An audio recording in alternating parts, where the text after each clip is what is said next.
Di Shalom dan selamat pagi kepada saudara dan saudari yang seiman dalam nama Tuhan kita, Yesus Kristus.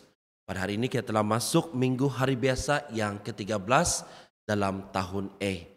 Dan tema pembacaan kita pada hari ini adalah bagaimana kita mau menjemput Tuhan datang dalam kehidupan kita. Bagaimana we welcome Christ into our life. Jadi sebelum pada meneruskan pada punya perkongsian, pada mau kongsikan kamu satu cerita. Satu cerita. Selepas musim kita PKP ini, pada berkesempatan, kalau pada tidak buat misa online di sini, pada berkesempatan untuk membuat misa di konven untuk Sister Franciscan, sana Saint Francis Convent untuk para sister. Jadi apa yang menarik pada satu hari? Satu hari selepas pada buat misa, itu 3 orang sister, Mother Cecilia, Sister Carmen, sama sister, bagian satu orang lagi itu, Anita. Anita, Sister Carmen, sama Mother Cecilia. Jadi kami selalunya selepas kami misa, kami akan makan bersama, kadang-kadang lunch ataupun kadang-kadang dinner. Jadi satu hari Mother Cecilia bilang, dia bilang, atau pada, saya mau kasih kau satu rahasia, dia bilang sama Mother Cecilia. Kata Mother Cecilia bilang, every time dia bilang, setiap kali kalau kau pada pergi buat misa di sini konven, dia bilang, saya mesti mau kasih kemas ini rumah, dari E sampai Z, dia bilang. Kalau pada datang buat misa di sini macam satu disaster bagi saya, dia bilang. Karena semua saya mau kasih bersih, dia bilang. Semua saya mau kasih kemas, lap, sampai itu misa habis, sampai pada habis makan, baru saya rasa lega, dia bilang Mother Cecilia. Terus saya bertanya lah, kenapa pula Mother kau buat begitu? Terus Mother bilang, because the Christ is coming to our house. Dia bilang, wow, Christ pula saya ni. Tidaklah bah. Dia bilang, every time you do mass here, I will clean the house thoroughly. Dia bilang, sampai semua rumah dia pun dia kasih bersih. Dia bilang, dia tidak akan, Mother Cecilia tidak akan tenang bah. Dia bilang, karena dia bilang, we welcome Christ because the Christ give us mass. Jadi saya berpikir, okay, dia bilang. Dan pembacaan pada hari ini adalah memberitahu kita bagaimana kita mau welcome Christ into our life, bah. Dan ketiga pembacaan kita hari ini memberikan kita tips bagaimana kita menjemput Tuhan datang dalam kehidupan kita. Yang pertama dalam pembacaan kedua tidak lain melalui pembaptisan. Melalui pembaptisanlah kita menjemput Tuhan datang dalam kehidupan kita. Karena pembaptisan adalah pintu kepada semua sakramen yang lain.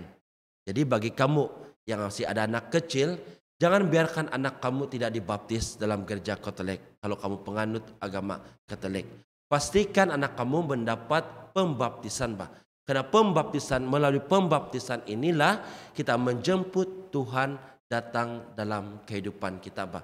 Dan kita menjemput Tuhan juga untuk membuka kepada sakramen yang lain. Ke dalam pembacaan kedua menyatakan bahwa melalui pembaptisan dosa-dosa asal kita akan dihapuskan. Dan dalam masa yang sama juga kita akan mendapat kehidupan baru.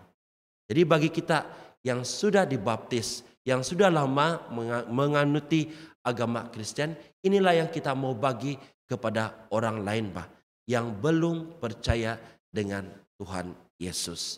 Itu tips yang pertama, bagaimana kita mau menjemput Tuhan datang dalam kehidupan kita. Yang kedua, tidak cukup dengan pembaptisan, di dalam pembacaan Injil pada hari ini seolah-olah Tuhan Yesus berkata kepada ke-12 muridnya sangat kasar, bah. Dia bilang, kalau kamu mengikuti aku, kamu mesti kasih lupa semua. Dia bilang, mesti baru kamu boleh mengikuti saya dalam Tuhan Yesus. Seolah-olah kalau mengikut Tuhan susah pula kan. Tapi apa maksud Tuhan Yesus dalam pembacaan Injil pada hari ini? Dia mau bagi tahu kita bahwa kalau mau ikut dia, mesti ada komitmen yang 100%, bah. Tidak boleh yang 50-50. Setiap hari Minggu pergi sembahyang, tapi dari hari 1 sampai hari 6 pergi jumpa Tuhan lain. Macam itu kata, lompat sana, lompat sini, lompat sana, lompat sini. Tidak ada komitmen. Kalau mau ikut Tuhan Yesus, mesti ada komitmen yang tinggi. Walaupun kadang-kadang kita berhadapan dengan pelbagai dugaan, cabaran dalam kehidupan kita untuk mengikuti Tuhan Yesus, jangan takut karena Dia sentiasa bersama-sama dengan kita. Jadi kalau mengikut Dia, mesti itu hati kita 100% bah. Macam kamu bercinta juga, kamu tidak boleh 50-50 kamu sama kamu punya pasangan kan. Kalau kamu 50-50 sama pasangan kamu, bagus kamu putus awal-awal. Mesti mau kalau bercinta, mesti 100% kau jatuh cinta bah. Begitu juga dengan Tuhan Yesus, mesti 100% kita jatuh cinta dengan Tuhan Yesus. Jangan jadi katak lumpat-lumpat tidak ketentuan. Oke. Dan tips yang ketiga, belum cukup dengan komitmen. Selepas kita dibaptis, kita ada komitmen. Dan yang pembacaan pertama, bukan saja komitmen, tetapi kita harus ada cinta kasih bah. Bagaimana dalam pembacaan pertama tadi, seorang perempuan dia kasih welcome si Nabi Elisha datang di rumah dia dengan penuh cinta kasih bah. Macam itu cerita pada mula-mula tadi. Bagaimana si sister Mother Cecilia, dia welcome Christ dengan penuh cinta kasih. Apa dia buat? Benda yang paling simple, kemas rumah. Itulah benda yang dia buat. Jadi pembacaan pertama pada hari ini memberitahu kita untuk me-welcome Christ dalam kehidupan kita, kita tidak perlu membuat benda yang sangat besar bah. Tapi apa yang paling penting, simple saja Tuhan bagi kita pada hari ini. Dia bagi kita contoh, yaitu kita harus ada cinta kasih. Pada masih ingat waktu pada buat pastoral dan pada di seminari tahun pertama kami diantar tahun kedua pada di seminari kami diantar untuk buat pastoral, dipanggil sebagai compassionate pastoral bah. Kami akan hantar di rumah-rumah, ya contohnya hospital bagi mereka yang ada penyakit kanser, rumah-rumah orang apa nih macam di Bukit Padang bagi mereka yang apa gitu kalau di Bukit Padang mental problem, terus apalagi itu di kanak-kanak orang kanak-kanak yang kurang upaya. Jadi satu hari dalam tahun itu pada sama satu orang kawan pada karena hantar pergi itu Cheshire Home. Di sana adalah ditempatkan untuk orang-orang yang kurang upaya. Jadi pada berpikir apa yang pada mau buat dengan mereka, karena kalau mau buat aktiviti mereka tidak berkemampuan kan. Jadi mau buat apa-apa yang mau nyanyi-nyanyi, mau lompat-lompat, mereka tidak berkemampuan. Jadi pada ada struggle nih, apa yang pada mau buat dengan mereka yang berkurang upaya. Jadi pada masih ingat, pada jumpa dengan pada Terry. Pada bilang, pada Terry, apa yang saya mau buat dengan mereka di kanak-kanak, di rumah kanak-kanak yang kurang upaya. Saya bilang, saya akan hantar sana untuk buat pastoral. Saya bilang, terus kamu tahu apa pada Terry jawab dengan saya? Simple Russell, just give your smile. Bilang. Mau senyum saja kepada, yalah, you come there and just smile. Dan bilang, bu, kenapa pula si pada dia senyum saja kasih bilang, yalah, you just smile, you come there and you just smile to them and they will smile to you.